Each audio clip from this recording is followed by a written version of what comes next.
Denver Broncos Mile High View, no commercials, no bullshit.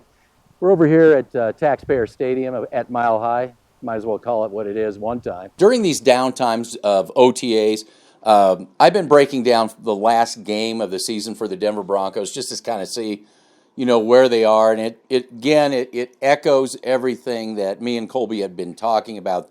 One thing that me and Colby have been pounding the table about, that is getting linebacking resources for covering the middle of the field. That way the safeties aren't being utilized in that way. They can actually start being safeties. And we're going to show you in the film that the Broncos repeatedly get burned in the linebacking area, and then they go over the top where the safety area where the safeties are supposed to be. But the resources are being allocated in this Fangio system to make up for the lack of linebacking coverage and a slot corner. What I want to also talk about, what we talked about last week's video, was how Fangio's defense in Chicago is so much different than this, what he was given to work with here. They're like two different defenses. Well, here's an argument, I guess, that Sports Talk Radio made. They said Locke leaves the pocket too soon. Like I say, everything Sports Talk Radio does when they're attacking Locke, basically, or critiquing him, is that it's usually blown out of proportion. But because I don't see what he does being habitual. He has done these things from time to time, and here's one where Locke runs when he should have just stepped up and hit a wide open receiver here. If he just would have stepped up and let the receiver, I think maybe it's Jeudy in this case, just been a little bit more patient. The receiver breaks off at the 40 here, and right there you would have, kept the chains moving. Okay, we're going to go to defense, and we're going to look at the Broncos' soft underbelly defensively. And here's really the biggest problem. If you watch, when you'll watch this video that I'll show, and then this is the first half, and it's just going to continue in the second half. The Raiders, there's two obvious places in the passing game for the Raiders to target the Broncos, and that's that soft underbelly because they lack the linebacking coverage, and they lack the slot corners to free up their safeties. So their safeties really aren't doing that great of a job either because they are hitting that soft area, and they're burning the Broncos over the top where the DBs should be getting help from the safeties, but the safeties have to make up for that lack of linebacking coverage and slot corner if Bryce Callahan's gone. So their resources are, in my opinion, allocated wrongly. They should be not letting these go routes go all the time. So the Raiders know the Broncos aren't going to do anything. And you can say corner, but even the best of corners, usually, the idea is they get help over the top from the safeties, especially in a lot of these situations when it comes to go routes. So here the Broncos' soft underbelly is being hit. Here you go, targeting the linebacking area, setups at 3rd and inches. Again, Carr targeting that soft underbelly, sets up 3rd and inches. Basically, they set up the 4th and inches, and Carr does a quarterback sneak, and you move the chain. But it's all based off of the Carr targeting that linebacking area. Next is a big play on the Raiders, attacking the safety area, or what should be the safety area. No pass rush, no safety help. DB gets burned. Simmons Jackson, nowhere to be found, all the way down to the red zone. Should have been a Raiders, even if you look at it, that just no help. There's no safety help. And this is repeated over and over again. All the way down to the red zone. Should have been a touchdown, but the receiver falls down. So it's 1st and 10, Raiders. Next play. Now here's this. This makes my point and Colby's point. What we've been saying for the whole season long. This is classic here. Here's Simmons. He's he's where, as a safety, he's really responsible. He should be, if it had been any other team, responsible for that end zone, that right side of the end zone. And he leaves to cover a tight end. Well, why does he have to cover a tight end? Well, I'll tell you why. Because there's no linebacking help in coverage. So he completely leaves the area and leaves the end zone wide open. Again, we just can't make this point enough. This isn't, again, if you want to play 90s football, you're going to get bitten every time. And they just keep attacking this area over and over and over again. And before you say it's all Fangio, well, Fangio had player personnel, and he was allowed to get in Chicago they didn't have to allocate his safeties into this ridiculous, covering tight end nonsense. He had the linebacking core and the corners, the slot corner anyway, to do that. So the safeties could do their job as safeties.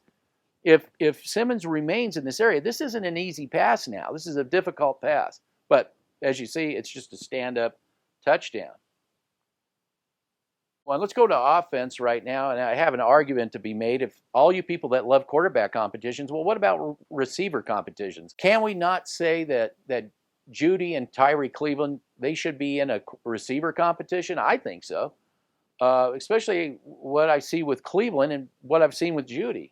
Here's a great Pro Bowl type play from Cleveland. 2 toes touching the sideline. Great throw by Locke, by the way. Again, this may be your argument for Locke versus Bridgewater. This ball gets there in a hurry, and as the DBs are closing in, he gets this ball off to Tyrie Cleveland, who does a great toe tap. And again, Pro Bowl throw and catch. Just beautiful play. Again, I'd like to see a receiver competition. Here we have some really nice run blocking. This gets set up really well. Royce Freeman here with the rock waits patiently enough to allow the hole to open up, hits it just right, and into the secondary he goes. Nice run. Would have liked to have seen a little bit more of this from the O-line and the running backs. And here's a little pitch and catch to Noah Fant.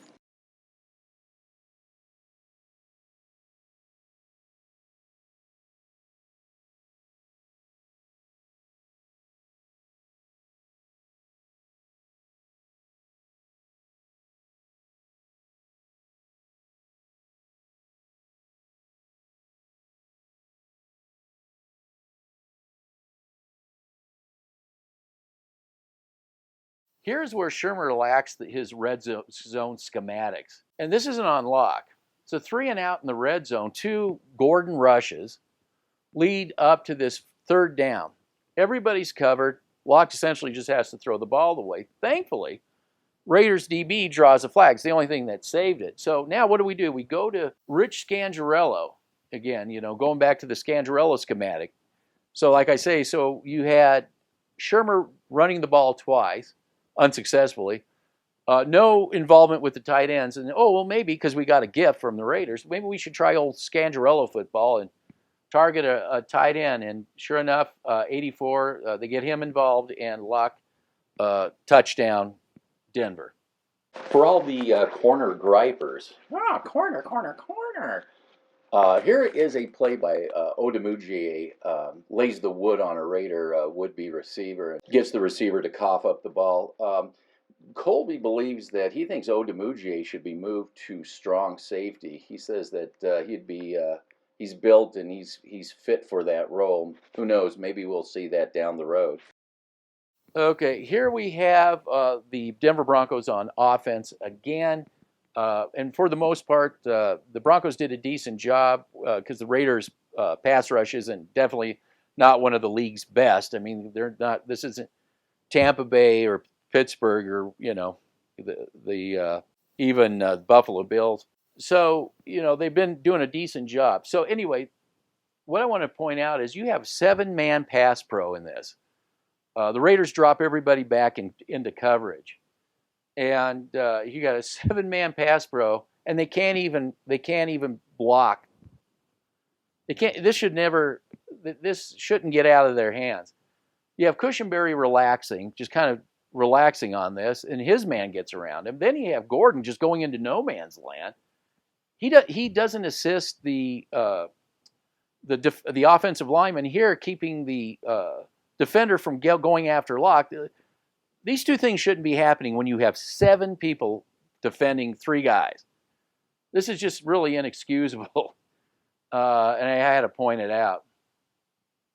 Here the Raiders are back on offense, and I'm on Alexander Johnson a lot when it comes to coverage, but this is one he does a good job. He basically makes this almost impossible freak throw for Carr to make.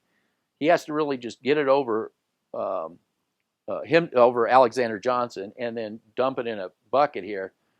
Very difficult throw. Not really much of a pass rush to speak of. Too often, I saw this all season long, and here's Draymond Jones, 73. Their right guard has no problem. He doesn't even come close to getting away from this guard. It isn't even a competition. This is exactly what me and Colby been talking about. You can see for yourself. You may not like what you see, but you can see for yourself that it's not. This isn't the superstar rushing machine that you were led to believe. This was a 3rd and 2 that they could have got him off the field. Oh, wait a minute. Justin Simmons is flagged. Thank you, Justin. Maybe we should give you a pay raise. Speaking of Justin Simmons, I got a little quiz for you. You've seen enough game film. What are the Raiders going to do next?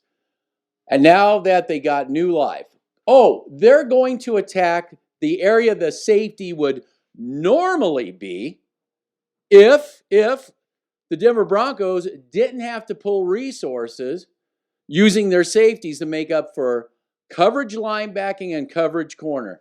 And what is it? It's another go route to that corner because nobody's going to be there. Pretty good coverage, and like I say, the coverage isn't so bad. And even considering the better corners around the league, offenses around the league will challenge those corners if they know they're not going to get help. They're going to challenge those better corners when they know they're not going to get any help, and it's just between the wide receiver and those corners. They'll challenge that every time, figuring their wide receiver has the best shot. Well, here we go, Broncos on offense again, and my argument for a Cleveland-Jeudy competition.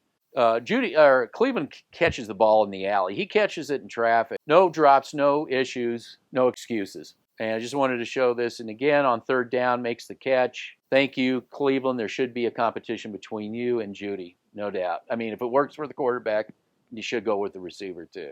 Now, here's a play I want to show. It's a 3rd and 5. Again, I want to put this on Shermer. Trying to go beyond 5 yards on a throw. Everyone's covered. The one guy that has the best chance, the ball should come out faster, but it's not unlocked. This play was designed so the receiver runs further downfield towards the safety. He's got to throw this ball before this receiver gets close to the safety. Further he goes down, the less chance that this is going to happen. So he's got to get rid of, or Locke's got to get rid of the ball here. Receiver has to turn his head here.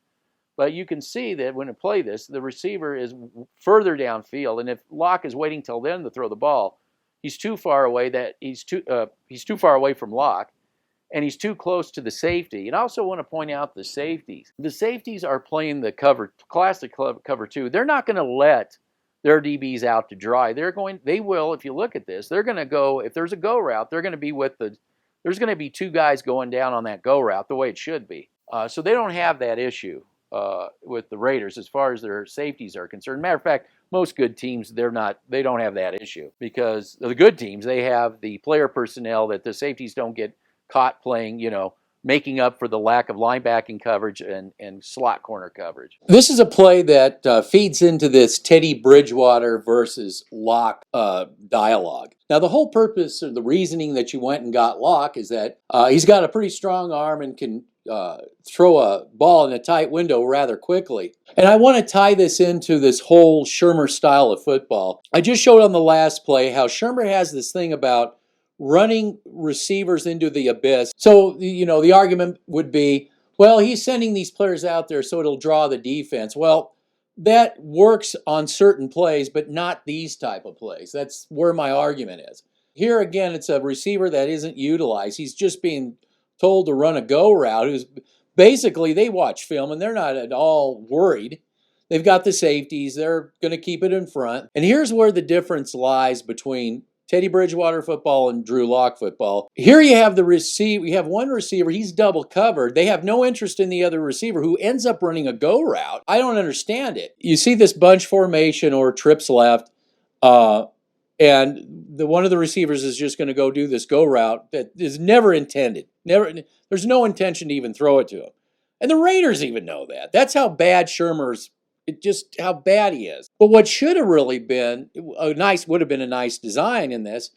As you see that one of the receivers is double covered by the linebacking. Oh, linebacking coverage. What a concept. This other receiver, if they're going to ignore him, Fine. Just run him up another 5 yards, and now Locke has 2 targets in front of him. 2 of them. And if they say, okay, we're going to man up on one, well, you got Locke's arm strength. Now you got to give your receiver a chance, or your receiver's got to give your quarterback a chance. You're doing a one-on-one at this point. There is no double cover. Either one of these defenders is going to have to play the other receiver, or if they let him go, he's going to be wide open. But the intention was never there to utilize him. And that's really where I'm having a problem with the Shermer system. Well, here's a perfect example of why this defense can't generate takeaways. Now, we got Jeudy creating a fumble. There's a great job creating the fumble. What Jeudy has struggled with is manhandling players. He's had this problem his entire NFL career. He cannot contain the running back whom he dislodged the ball from. The running back basically just sheds him like a bad case of the fleas and goes and jumps on the football he lost. Jewell has got to keep this guy contained long enough so one of his players can get the ball and not allow the running back who goes from one end to the other here and dives on the ball. Jewell didn't even come close to keeping this guy contained. He just threw him off like a rag doll, like Sam Darnold did and everybody else did. Again, we wanted linebacking, we wanted to upgrade linebacking, so this is part of the problem. Okay, since Jewell can't keep his guy contained so a defender can recover this fumble, again, well, what did we say an issue of the Denver Broncos defense was? It was takeaways. They can't do it. And we get a lot of complaints about from fans involving what we say on Mile High View. And, unlike all these other people that claim they have a film room, we actually have one that we can show you. This example is just yet one of many examples we show over and over and over. Yes, the complaint is, it's just one play. It's been one of those plays all season long. So stop your nonsense. Try and explain it to you. You don't want to see it. I understand that because you want to listen to sports talk radio because their talk is what makes you feel good. Okay, this is where I get a little bit upset because we show this is exactly what we're talking about. This defense is getting attacked in the linebacking area, okay? Now, that's a primary issue. The secondary issue, speaking of the secondary, is Simmons and Jackson, their resources as safeties being used to assist in this middle coverage. People, they're using these safeties to supposedly prevent what we're seeing. Well, here's a giant play for 12 yards attacking that linebacking area that supposedly the safeties are there giving their assistance. That's why they can't help over the top. All you people that want to argue, well, it's the corner. They're playing the safeties in this system of theirs. Well, this is not the system that Fangio was running in Chicago. I mean, me and Colby have been talking about this. This is the system. This is the system they have to run in Denver because the guy upstairs wants to play 90s football. That's hard on the edges and soft in the middle. So they're using the safeties to compensate in this area of the field, and it's not working. It didn't work all season long. They just keep attacking this. They keep attacking the linebacking area and going over the top because they know the corners aren't going to get help.